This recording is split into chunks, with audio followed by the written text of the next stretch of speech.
Blog Talk Radio.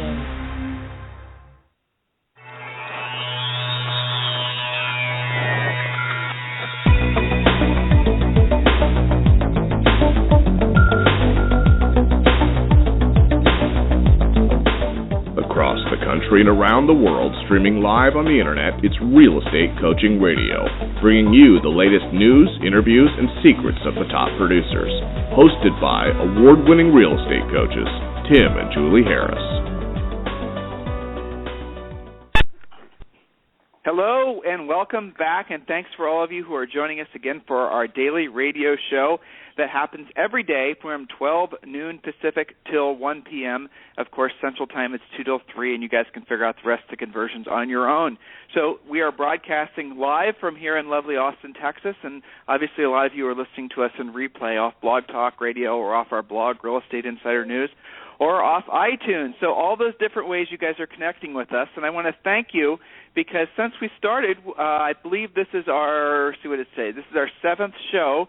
We've had almost 1,500 unique listens, and I think that's a pretty big success. So thank you for all of you who are listening to us and helping us build audience. Now remember, your homework assignment, assuming you liked today's radio show, which I know you're going to love, your homework assignment, the one thing I ask all of you to do, in exchange for this wonderfully hopefully very money-making information that we're sharing with you, is to share the radio broadcast with at least 10 other agents that you know. So literally, I want you to email them, text them, Facebook them, tweet them, whatever you do to communicate with your fellow agents and let them know about this radio show. Help us to, frankly, keep this radio show on the air, and the more audience we build, obviously, the more it'll be easier for us to rationalize doing so and incurring the time expense and the money expense. So without any further delay, I want to welcome back my lovely wife, Julie Harris, to the call. Julie, welcome to the call. Thank you. And, of course, Rochelle is on as well. Rochelle is going to hopefully be a recurring guest on our radio show. So, Rochelle, welcome. Thank you. Good. You so, know I ladies, would love that. So. What, being a recurring guest? Absolutely. Okay, you're a recurring guest effective It's official. Immediately. Okay, and if Julie and I have some problems with the baby or something else, you're going to be the radio host, which I'm sure you'd also like. Right. Right, Rochelle? Hello? Yep, something happened in my call there, but yep, absolutely. Okay, no problem. Well, Rochelle's in Columbus, Ohio, so there's going to be, I'm sure, some technical delays. So in any event, we always like to start, by the way, the topic of today's radio show is something that's probably one of our favorite topics, and it's called Spokes on the Wheel. And Harris Real Estate University coaching students, Tim and Julie Harris coaching students, you guys are very familiar with this topic, but it's always worth repeating. And I have to say, this and probably about 4 or 5 other topics are the things that Julie and I enjoy presenting the most because it's some of the most impactful information that we have that we can share with you. It's something that really, I think, and for the most part, will clear the air, will help you realize maybe why you've been struggling in your real estate practice needlessly, and we're really going to cut through the Mickey Mouse of the way a lot of you have been taught to think about lead generation. Because obviously lead generation, because the focus of our radio show is making you money, right? Putting you into action with the correct information that you need to help others and, as a result, making you money. And a lot of you have been given really bad, outdated information. So we're really going to beat that down today and focus on helping you understand the concept of building the spokes on your wheel. But I always like to start out every show with a couple stories from the front lines in the real estate world. And so first of all, Julie, yes. You have been on coaching calls, I know. You were just on a coaching call right before the radio show, and you had several more before that. I am curious, what have you heard? Share with us something you learned, something one of your coaching students was experiencing that you think our listeners would benefit from hearing. Sure. Well, I just hung up with Colette McDonald, one of our HGTV rock stars down in Atlanta, one of the number 1 agents in Atlanta, and, of course, one of our favorite coaching clients because she's so much fun. And we were talking about how to use something we did a previous radio show on, the flexible fee commission structure. And it's interesting because Colette does not specifically target for sale by owners. However, something's happening in her market due to the low inventory, which is causing people who normally would be just run-of-the-mill listings, normal sellers, to consider being for sale by owners because they know there's low inventory. They know things are selling quickly and for top dollar in her particular farm market pockets. And so she is having to deal with the FSBO or for sale by owner mindset, whether she wants to or not, because she's seeing more sellers kind of run it up the flagpole and see what happens. And she's using the flexible fee specifically to stay on the same side of the table as them and say, hey, you know what? If you bring the buyer, more power to you. I'll charge you a flat fee to close it versus, losing the listing altogether and being combative and saying good luck with your FSBO sign, right? Well, so what I'm hearing you say, and this is exactly how we ask all of you to present the flexible fee, and if you did not listen to the radio show on that, you definitely want to go back and listen to a couple days ago. We talked about that, really drilled down on it, but really the gist of it is that if you, again, are willing to be flexible, put it in writing, make it part of your USPs, that's unique selling proposition of why someone would want to do business with you, that reason alone, just the fact that you didn't tell that seller, no, I do not negotiate my commissions, just the fact that you're willing to present to the seller an alternative to the traditional commission structure, the rigid, inflexible, sort of like, dogmatic approach to real estate commissions. Exactly. I mean, even though you will most likely charge the normal rate commission in your marketplace, the very fact that you're willing to offer something different in the mind of that seller will really put you above and far beyond your competitors. So that is really something for all of you to keep in mind. And so but Colette, interestingly enough, Julie, she's been able to, through your coaching obviously, she's been able to really transform her business now where she's focusing primarily on some of the most expensive homes and working with a lot of football players and things of that nature in her market. Falcons. Yeah, the Falcons. That's exactly right. Yeah, and so her the proof is that I'm pointing that out that the flexible fee works in all price ranges, but it does seem to, oddly enough, work in the price ranges where people have the most equity and the most to pay an agent. Isn't that interesting, right? Well, it's more dollars to be concerned about. So, Julie, overall, and you and I talk about this every day at lunch, coaching students, realtors across the country seem to be, and Rochelle, I'm sure you can back us up on this, seem to be celebrating, without knowing it, a real return to force as far as real estate markets. The weather is hampering buyer activity and a lot of seller activity, but we anticipate that in about maybe a month, there is going to be a very powerful and almost overwhelming bounce back of the real estate markets as the spring flowers start to come up as the Arctic, what are they calling this? The Arctic.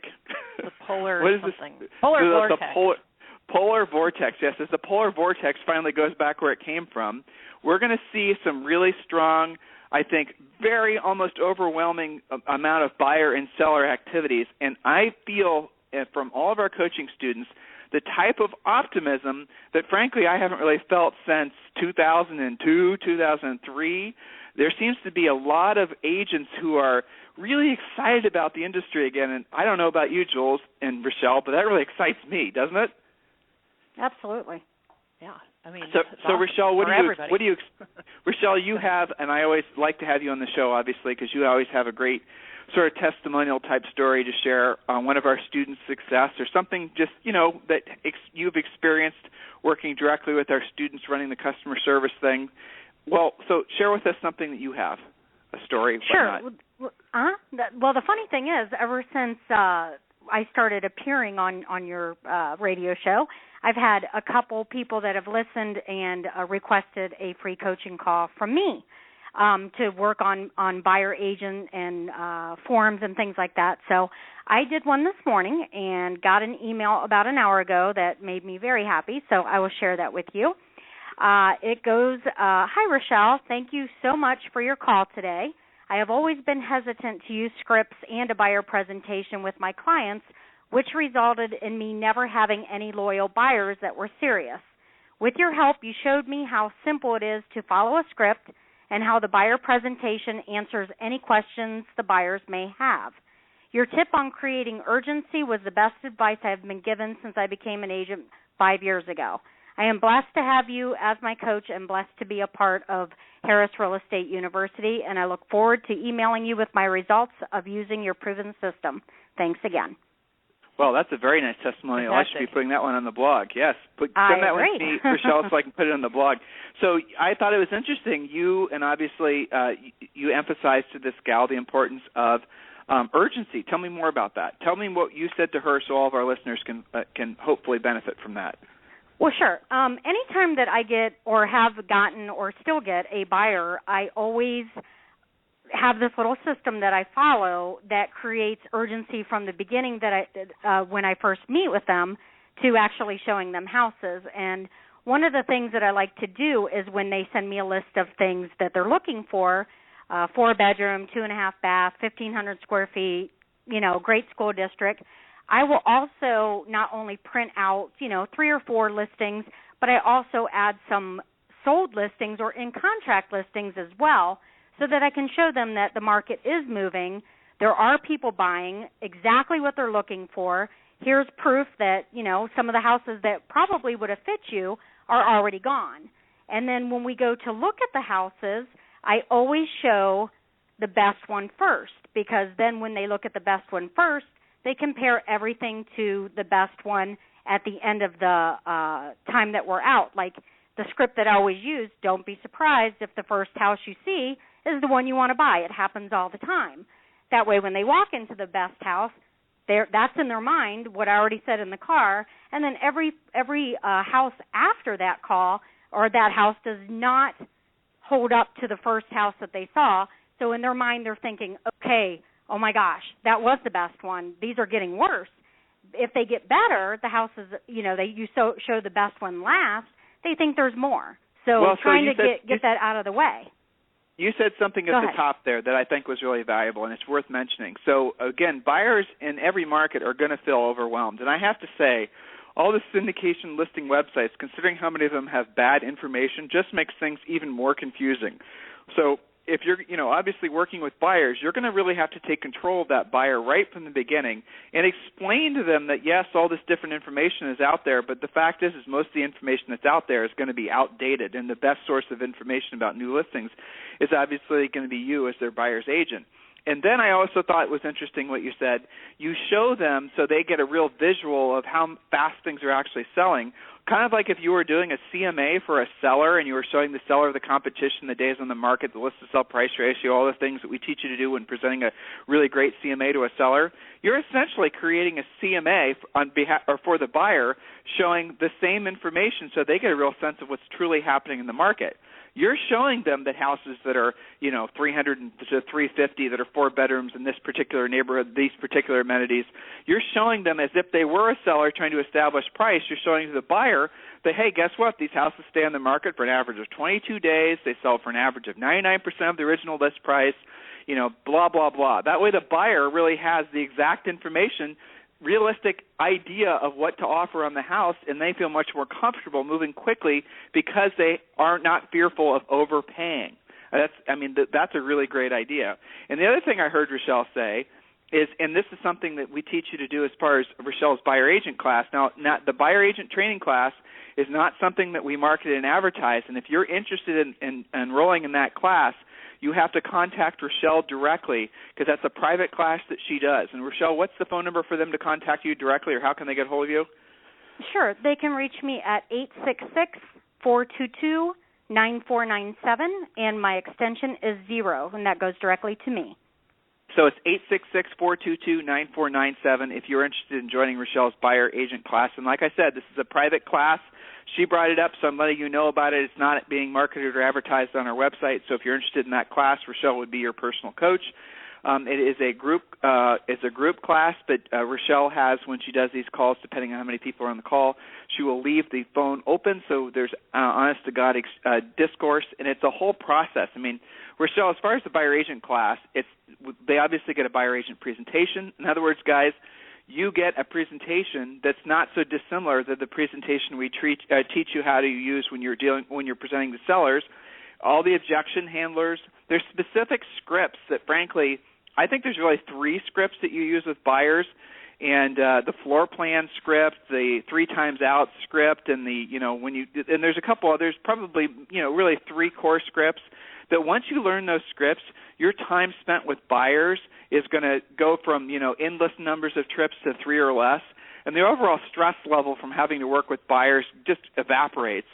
no matter how great of a listing agent you are, no matter how many listings you have, we will always coach you, no matter, again, how much money you're making as a listing agent, to have at least 2 or 3 really great AAA buyers.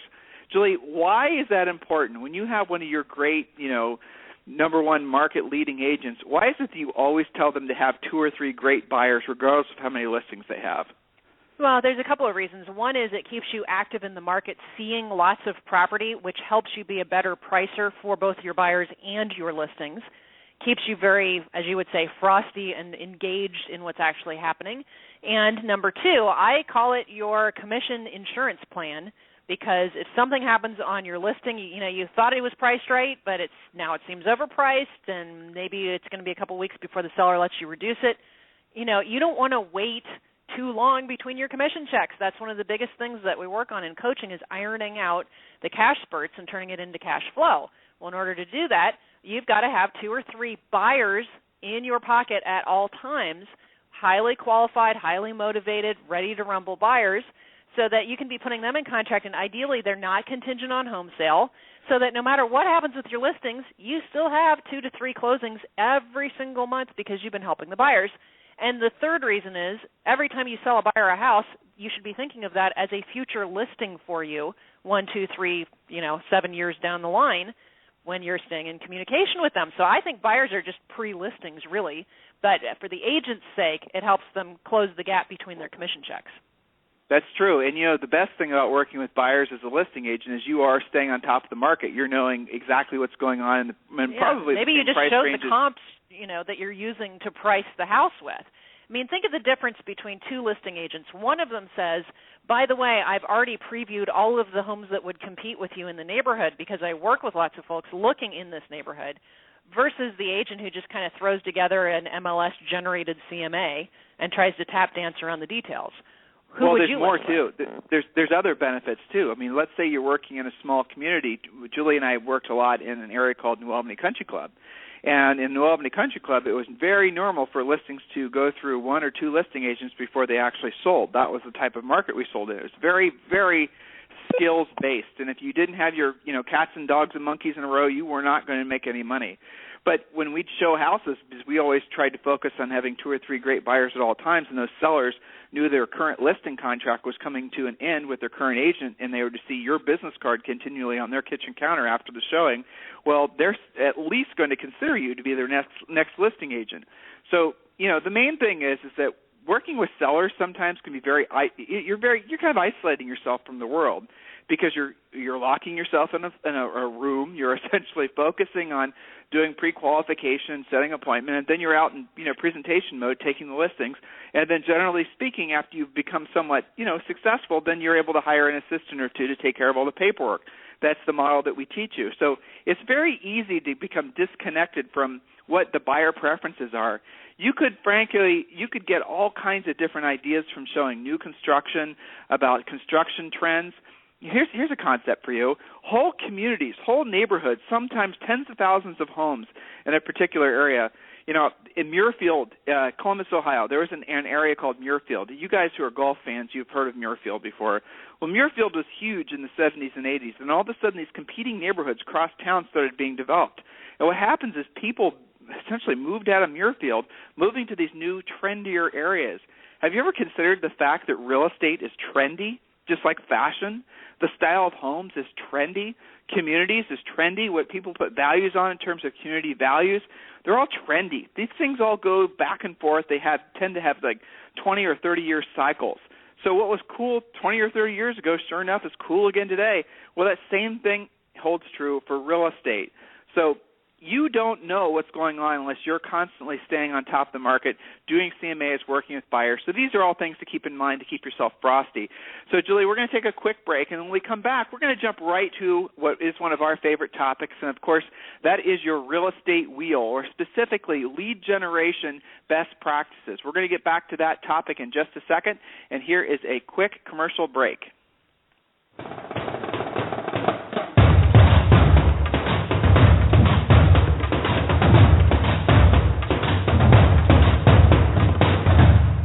You're listening to Real Estate Coaching Radio with Tim and Julie Harris.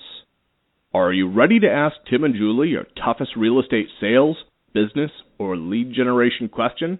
Call us now at 347-857-1195 or email your question to questions@realestatecoachingradio.com.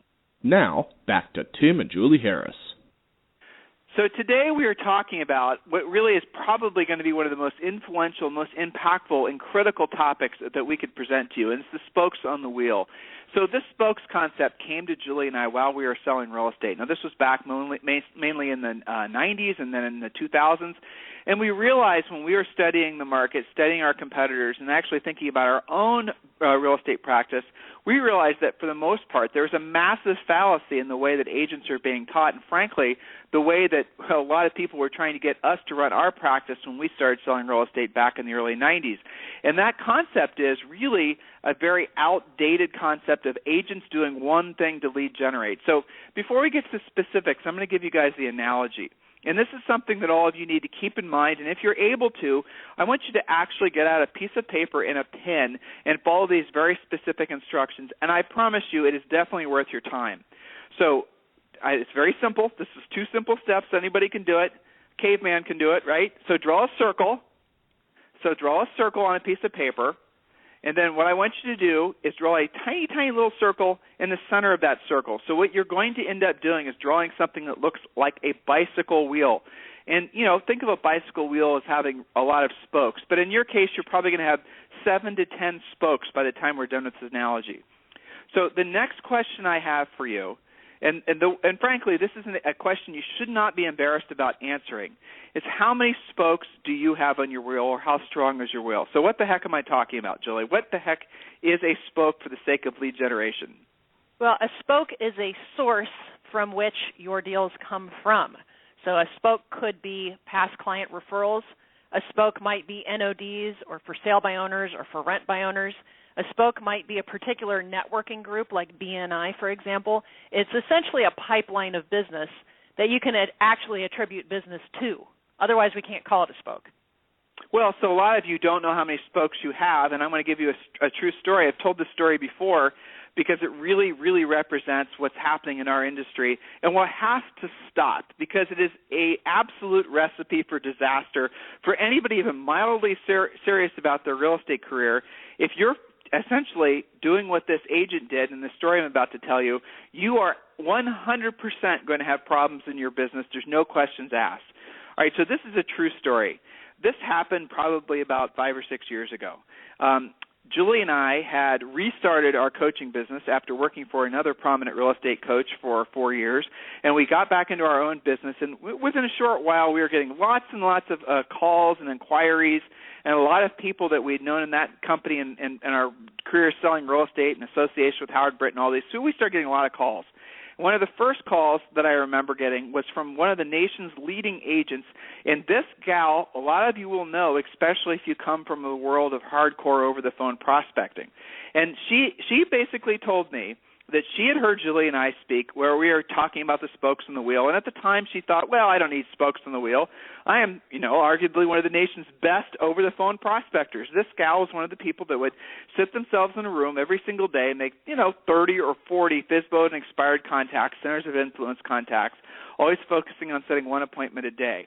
And she was very good at it. Absolutely a skilled agent, someone to be admired, just a really fantastic salesperson. So she and I were on the phone, and I obviously knew who she was. I had spoken with her before, and she and I were talking about the fact that she always frankly, she never questioned the fact that she was perfectly fine with how she was doing things. Every single day, headset goes on the phone, she starts calling the expireds, and the headset goes on the head, starts calling the FSBOs and expireds, the centers of influence of past clients, sets her appointment, she goes on with her day. Well, what happens? She gets laryngitis. She gets laryngitis, and like most of us, I had this happen myself, so I can't really make fun of her because I did this very same thing. She had laryngitis, and she didn't stop talking. So then she started to lose her voice, and she goes to the doctor. And the doctor says, what does he tell her? If you don't stop talking, you're going to completely lose your voice. Now, she was in a position of having to prospect over the phone as her only source of business, and if she wasn't talking, she was frankly, not making any money. She wasn't booking appointments. And, of course, this motivated her to ignore the doctor's sound advice and continue to prospect over the phone. And inside something like 48 hours, she lost her voice. Now, she didn't just lose her voice for a day or two. She unfortunately had some sort of infection, and she lost her voice, this poor gal, for something like a month. So, true story, what I'm telling you. So what happens then, her voice gets better, she gets prospecting again. She then calls us and she says, listen, I should have listened to you guys the first time around when you're talking about spokes on your wheel. Turns out I was like one of those agents you guys were talking about, one of those one-spoke wonder agents that you guys talk about, and I only had one lead generation spoke on my wheel, and that spoke was over-the-phone prospecting. So here's the wheel analogy. Here's the tie-in. A wheel is rolling down the road on the front of your bike. I want you to literally visually imagine you're riding a bike. That wheel, you're looking at it. You're looking down on it. It has one spoke, and let's say that is even a strong spoke. It's a carbon fiber, Kevlar, reinforced, NASA-made spoke. This is a strong spoke on this wheel. You're thinking, man, this spoke kicks butt. I can handle whatever comes my way. So you hit a couple pebbles, and sure enough, the wheel, it maintains its integrity. Then you look ahead and you see there's a ditch. In this case, for this gal, the ditch was laryngitis. And sure enough, the wheel hits the ditch, the wheel collapses, and then you go tumbling down, having to then somehow rebuild your wheel and get back on your feet again and then eventually get back on the bike again. The problem with one spoke is it's just that. You're never going to have a very strong business. I have never come across a realtor or any other salesperson or any other business owner or any other business ever that's solely dependent on one source of lead generation. And yet, I'd venture a guess that 99% of all of you listening, which hopefully by the end of this week will be about 2,000 people, I would venture a guess that virtually all of you only have one lead generation spoke. And here's the challenge. You don't know it. You might think, well, Tim, I have it going on. I have business coming from 14 different websites and da-da-da-da-da. Really? So, Julie, how could they actually take, and it's on my notes, so how could they actually take the one-spoke wonder test? What were the three questions they'd ask themselves? Sure. So how do you know if you are a one-spoke wonder? Well, where did your closed transactions come from over the past 12 months? Now, if you're a brand new agent, you're a little bit exempt from this, but by and large, all of you guys on this call, you should be able to track that. Where has your business come from in the past 12 months? What are the sources? Most commonly, we hear over-the-phone prospecting, as Tim used in the example, or next most commonly would be past clients, center of influence, those types of referrals, maybe some repeat, and then after that would be paying for buyer leads. Which is something that's becoming very common. Julie, are you still online? I am. Can you hear me? Yeah, yeah. Okay, yeah, so it sounded funny to me too. There's no worries. It's because we have a lot of people listening live today. I see from the stats. So it's clogging the system a little bit, but we're all good. So, yes, paying for buyer leads, which, again, we've talked about in a previous radio show, but I'm going to summarize that previous radio show. Insanity to pay for buyer leads. I received an email just today. Julie, did you get that email I forwarded to you? About that new company selling buyer leads? Okay, no problem. Mm-hmm. I know you've been on the phone. So here's the thing, guys. There's so many companies that are coming out of the woodwork that are selling you guys buyer leads. I want all of you to think in your minds, if there's this many companies that have buyer leads to sell, maybe, just maybe, it's because buyer leads are incredibly easy to generate. Do it yourself. But again, Julie, I'm finding a lot of, especially new people that are calling us, and I'm having these free coaching calls with these guys, and I'm talking with them about essentially what their business is, where it's coming from now, and I'm hearing more and more and more. They're paying for buyer leads, which is absolutely nutty. I mean, you guys aren't making any money on them, but more importantly, it's not a reliable source of business for you. It's the very essence of a one-spoke wonder. Julie, how do you get some... The agents that are buying those buyer leads are the same agents who complain about terrible cash flow. Yeah, exactly. The same agents that have a hard time pre-qualifying and following up on those leads and are also, by the way, generally pretty weak listing agents. or have never listed a house, or are terrified to list a house. They think, I am a great buyer's agent. I work with buyers, and I believe I'm the best person to work with buyers, and blah, blah, blah. And all that might be true, but the reality of it is, as we've discussed previously, hopefully all of you guys are getting the tenets of our, essentially our religion deeply embedded in your minds. If you plan to last in the real estate business, you must, absolutely, positively must learn to list homes. So be clear about that. So, Julie, do you have any personal experiences from any of your coaching clients that are really going to help me emphasize the importance before we get to the specifics of the one-spoke wonder and how they can go about building their own Where do I wheel? begin? Yes, exactly. So, guys, what we're going to talk about next, after Julie gives you an example from her personal coaching schedule, is that we're going to tell you exactly how to go about building your multi-spoke lead generation wheel and which order in which you should do it, and the order in which you should do it. Well, Tim, during and directly after the major real estate crash, the recurring theme, and when you were talking about one spoke wonder, I was thinking, well, how quickly some agents forget.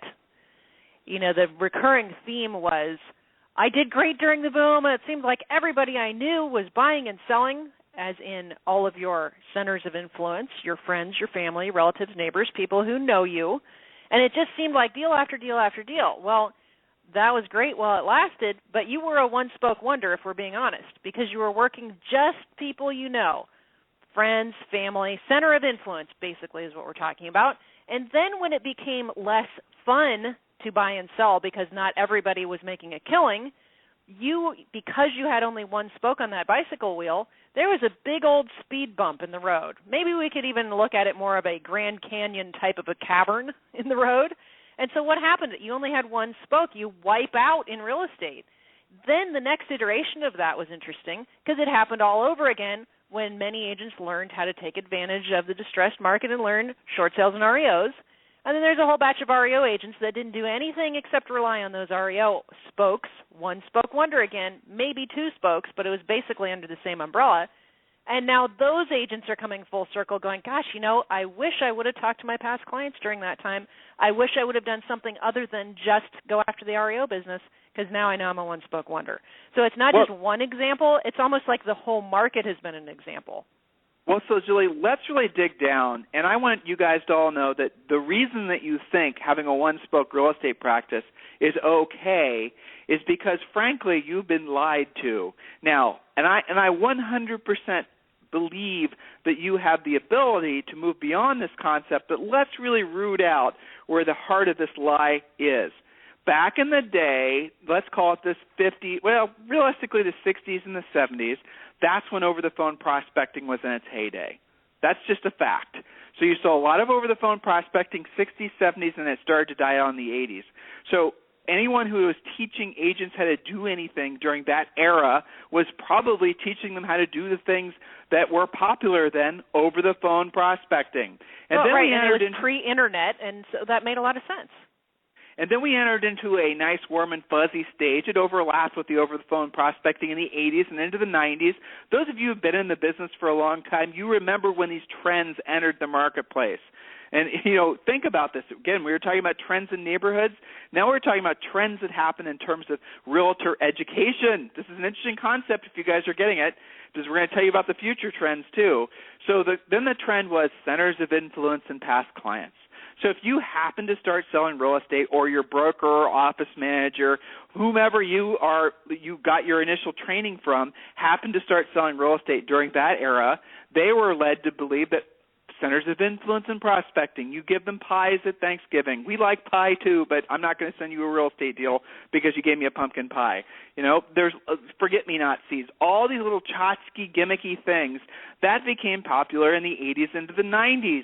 And so a lot of you, again, were just solely saying, well, I have to do over-the-phone prospecting. And still to this day, that is still the belief. Some people actually are led to believe that you can only and should only do one specific thing over the phone prospecting. If it's not that, and very rarely do you find people doing both, it's centers of influence and past clients. I'm a referral person. I don't, I would never only call work it this referrals.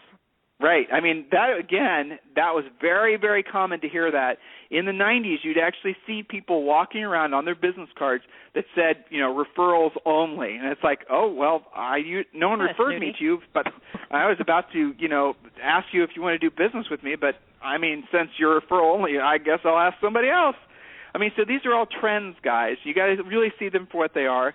And now the trend that sort of has come and gone really relatively quick, it started in about 2005, and I think it's kind of petering out, is this whole social networking trend.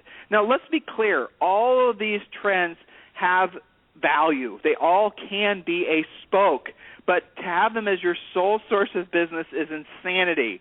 And the sort of social networking trend, that's, I think, evaporating quicker than maybe the previous trends have. In other words, quickly people were able to figure out that guess what? I cannot build a lasting real estate practice just from social networking. Now, the new trend is the buying of buyer leads. And that's I think, personally, worse than all the other trends combined. Not just the buying of buyer leads, but the willingness to pay for leads at all. And you guys rationalize it by saying, well, Tim, sure, I could learn how to do X, and you could teach me how to do Y, but the fact is that's going to take time, and for that same amount of money, I could actually go and buy a buyer lead, or I could, hopefully buy a listing lead.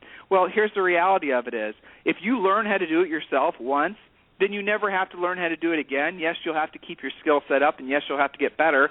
But once you learn how to do it yourself, if you could learn how to plant your own garden, grow your own vegetables, and you became really efficient at it, you'd never have to go to the grocery store again versus having to go to the grocery store every single week to buy your produce.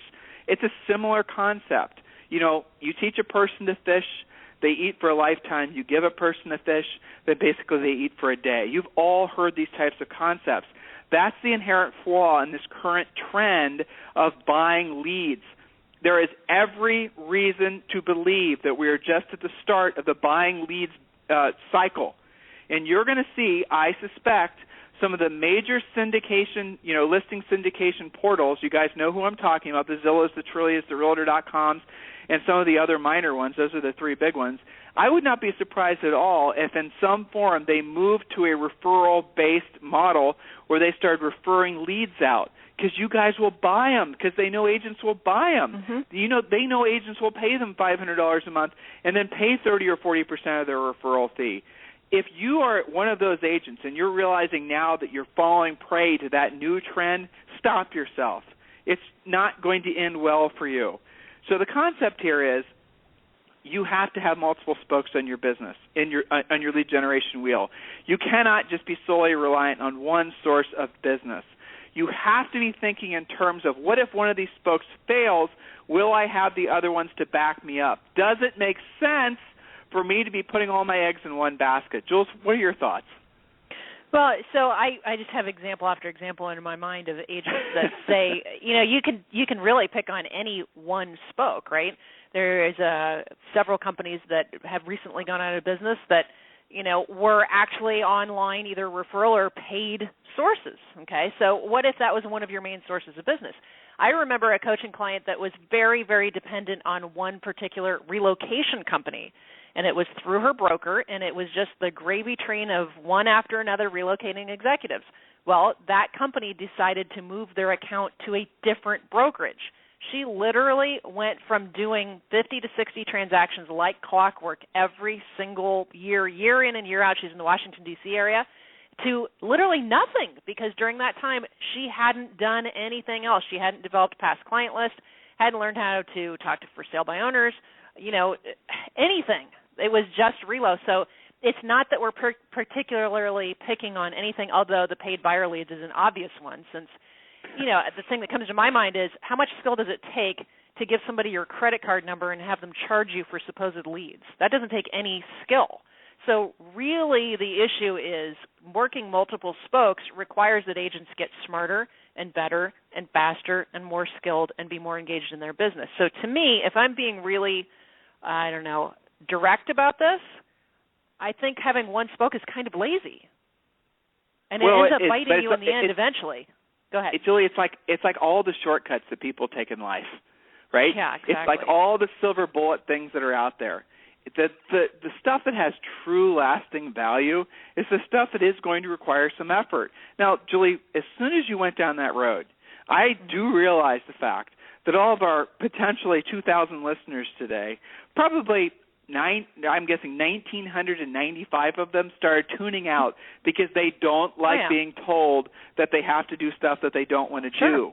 So for the five of you who are listening right now, you have to really accept the fact that if you're willing to put in the effort, if you're willing to go to the gym every day, and you do it every day for an hour, and you take care of your body, guess what? You're going to be healthier and you're going to look fantastic. If you're willing to save money off every transaction, as we teach you to do, if you're willing to then invest that business and not just go to Vegas and bet it all on black, over time you're going to accumulate enough money that you're going to be financially free. You see, all the greatest rewards in life happen as a result of consistent effort. Hey, this is another thing you hear us say a lot. Doing what you don't want to do when you don't want to do it at the highest level results in pretty much everything that you're trying to accomplish in your life.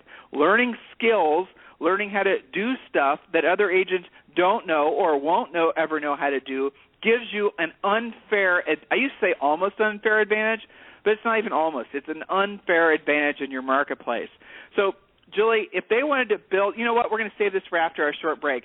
Rules for building your wheel, and we're going to go through what I think I have here, about a dozen of the top and, frankly, the easiest to build spokes that you should be putting on your wheel first. So after the quick break, we are going to be covering that. So back in about a minute.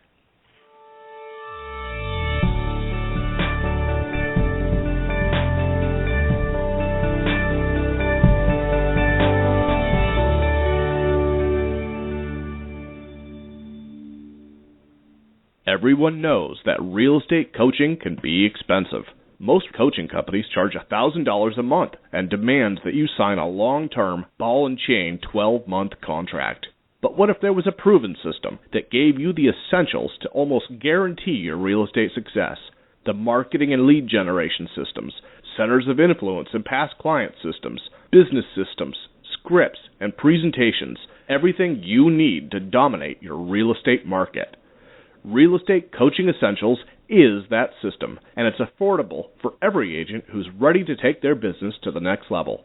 For a limited time, Tim and Julie Harris are offering this award-winning program for only $197 a month. You can enroll right now and receive the first 7 days for free. That's right, enroll today and take the next 7 days to have complete access to everything you need to build a successful real estate business.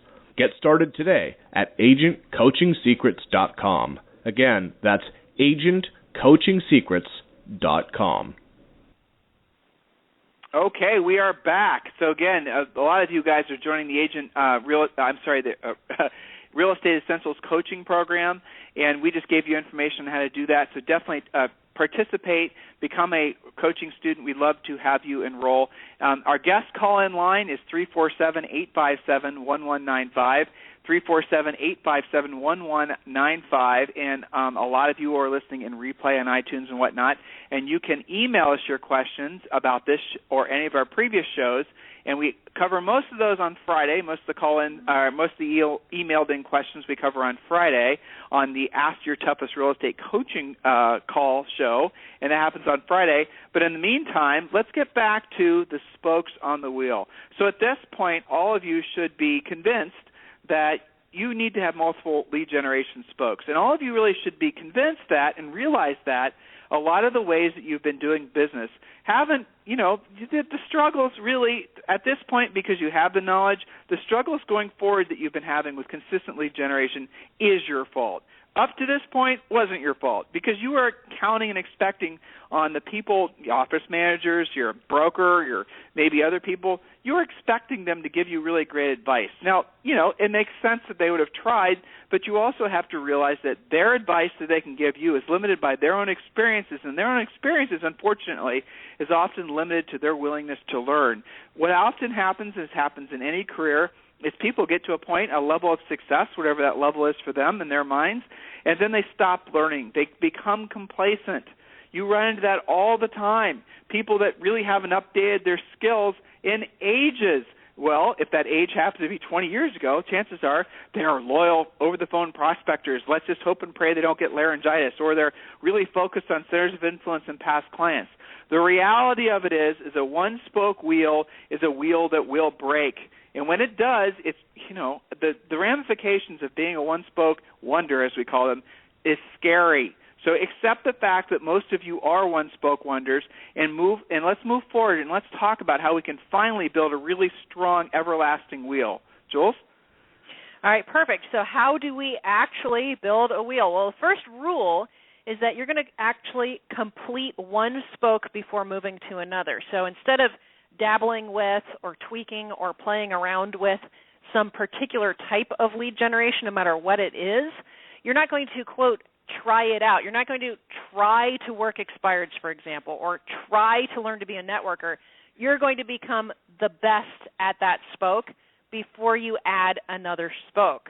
Instead of going from thing to thing, as we said on yesterday's show, we nickname lovingly those types of agents as samplers, where they just kind of dabble and try things out. And, I tried calling expireds, but nobody was home. Expireds don't work. Well, what do you have, a grand total of a half an hour in that? That's not a spoke.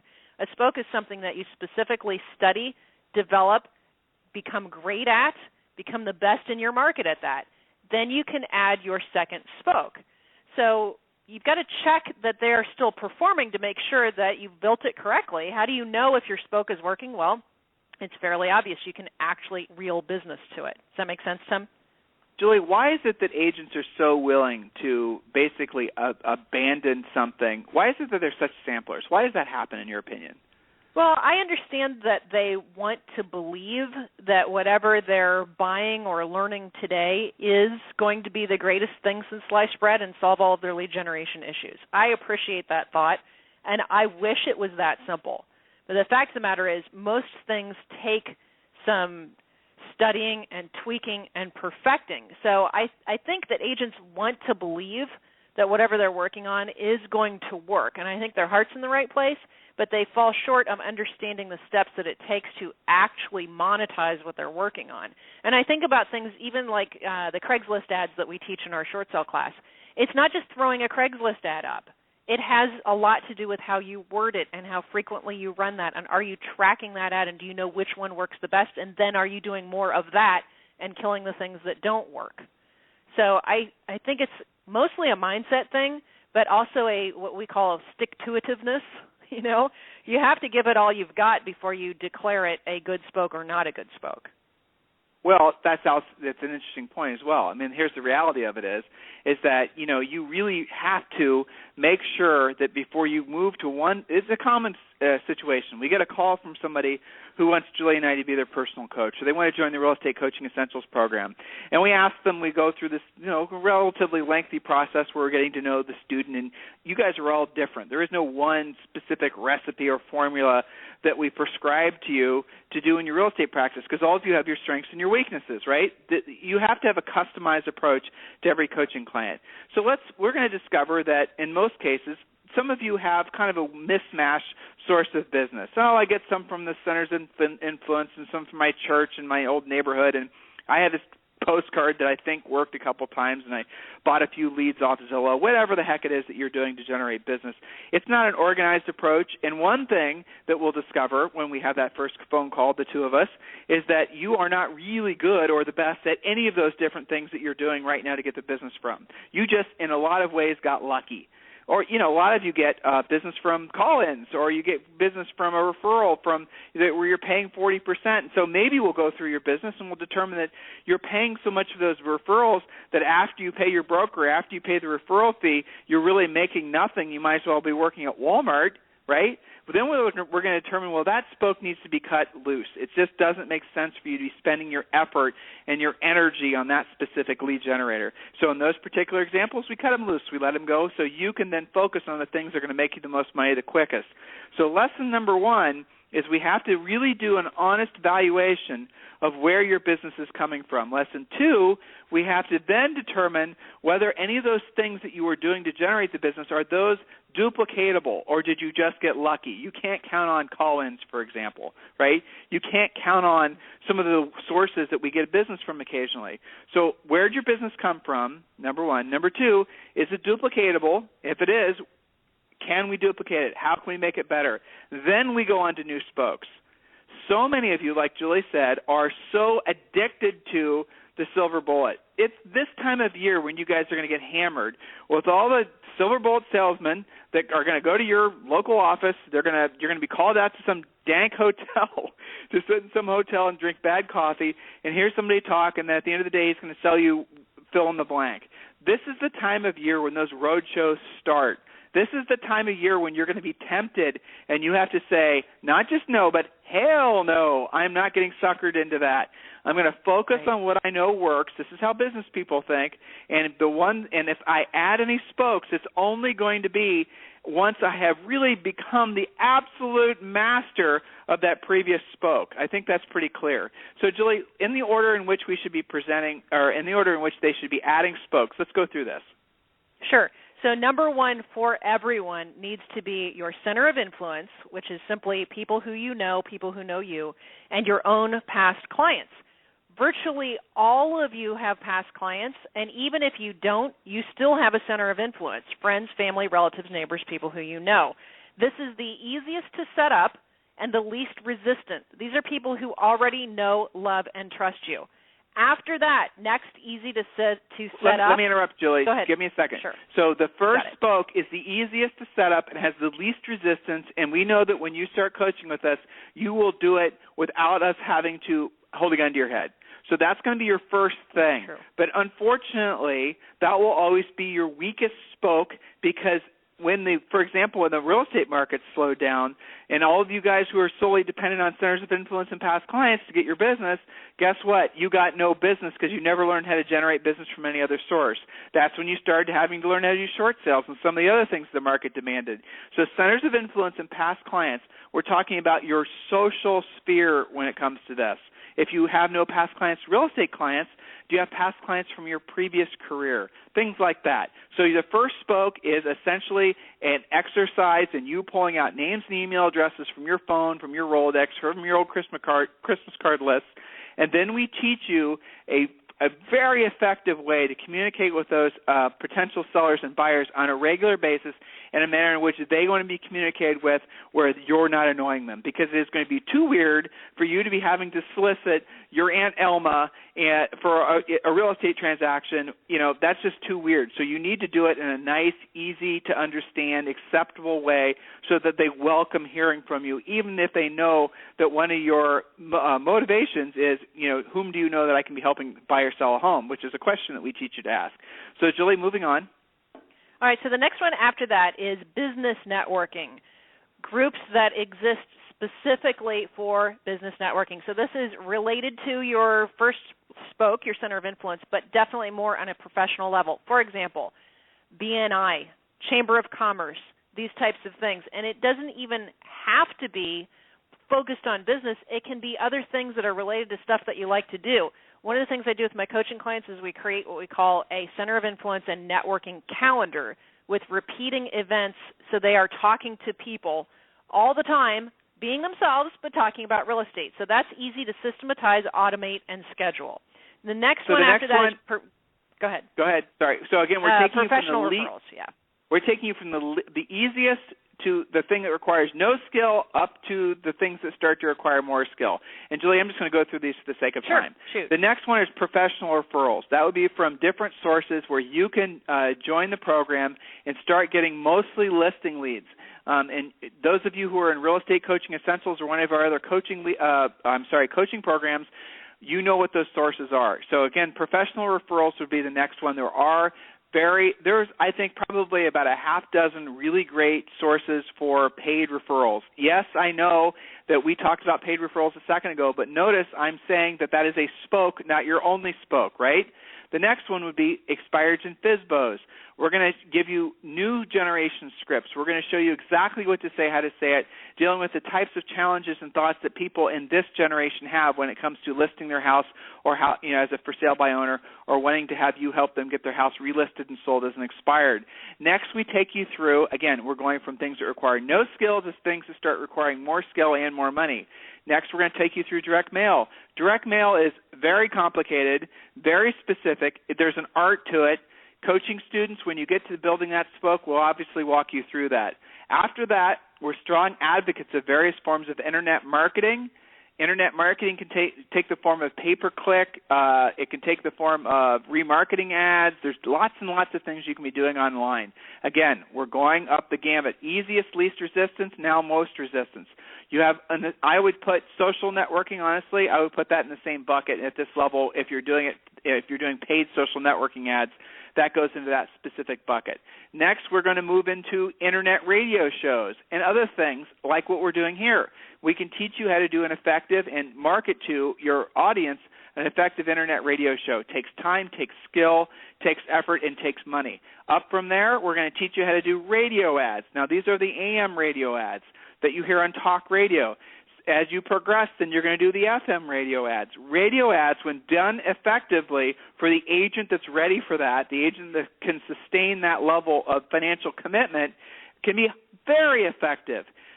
With very few exceptions, all of our top coaching clients are running radio ads.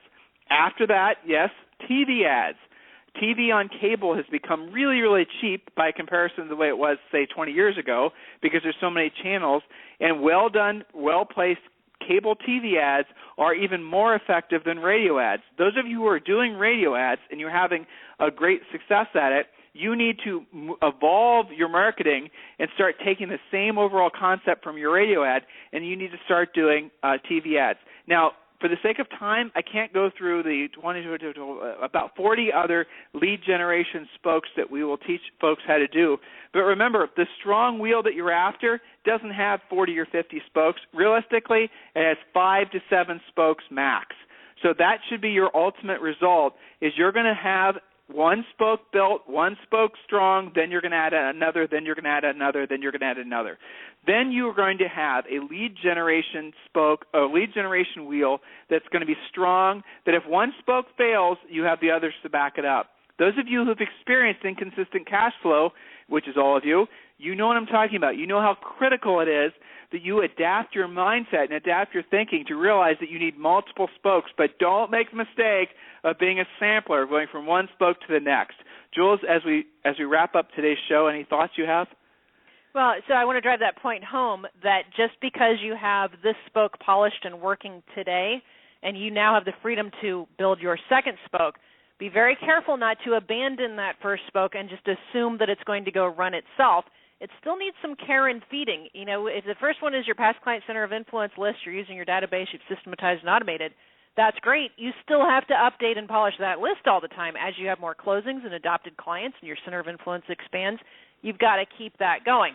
Will it be as challenging as when you first built it? No. It should be up and running to the point where you're just taking after it and keeping an eye on it. So be careful that when you go to the next thing, you don't act like a sampler and throw out that last one and just say, oh, well, I did that the first 90 days. Now I'm doing this new thing.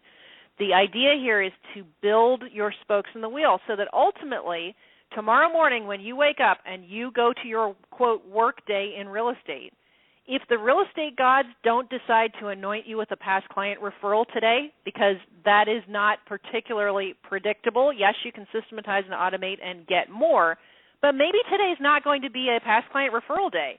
Well, if you have expired skills and if you've been doing some networking, you're not in trouble. You're still going to have new leads to follow up on versus the agent who is solely dependent on any one thing. Make sense? So, Julie, we're coming to the end of today's show. Your homework, everyone, from today's show is obviously to share your enjoyment, hopefully your enjoyment, hopefully the fact that we're helping you move your business forward with at least 10 different agents. So help get the word out about today's radio show.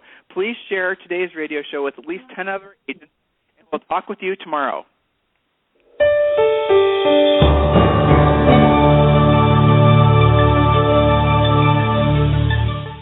Is coaching right for you? And how can I guarantee it will work for me? Chances are you are asking yourself those questions right now. I'll answer those critical questions for you in just a moment. But first, let's be honest about something you may have always suspected. You've probably always known that the nation's top 1% of realtors, those millionaire agents you see on TV, they possess a secret knowledge that the other 99% of agents do not have. Where did they learn what they know? And more importantly, how did they learn how to put this closely guarded information into money-making action? It's simple. They have a coach. Not just any coach. The nation's mega millions, top 1% of the realtors know that in order to maintain their almost unfair advantage, that they must have their own personal coach. A proven, market-tested coach who has truly walked in their shoes. A coach who has worked with many of the nation's leading agents. At this point, you're probably ready to maybe try coaching. However, you don't want to be unfairly locked into a long-term ball and chain that coaching contracts can give you. It just makes sense that you should be able to try it before you buy it. Even more importantly, you want to have a coach who is the best of the best, not someone who is simply assigned to you or, even worse, has never sold real estate. Can you imagine? If this is you, I have something for you right now that is exactly what you have been looking for. For the next 48 hours, Tim and Julie